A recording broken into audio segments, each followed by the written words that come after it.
everyone, my name is Jen. I am here in New Zealand working as a dairy farmer. Gusto ko lang pong i-greet yung mga taga-Test Dawangan National Agricultural School headed by Mr. Felipe C. Hikyal Jr. Sana na-pronounce ko na tama yung pangalan ni Sir. So this school guys, they offer scholarships para sa mga tao na nangangarap na maging dairy farmer dito sa New Zealand. So the school offers scholarships para sa animal production and ruminants in situ, and available siya or ino-offer nila ito sa lahat ng mga tao na gustong kumuha ng scholarship.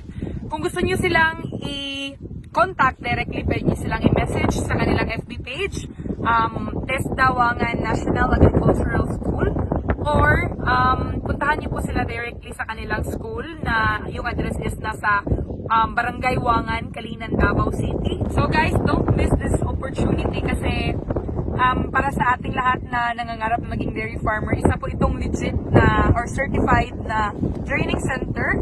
And once again, my name is Jen, at kung gusto niyo po na magkaroon ng mga idea sa mga ginagawa namin dito sa New Zealand as a dairy farmer, pwede niyo po akong mahanap sa aking FB page na All About Jen, or i-visit niyo po ang aking YouTube channel na All About Jen. God bless you. Bye!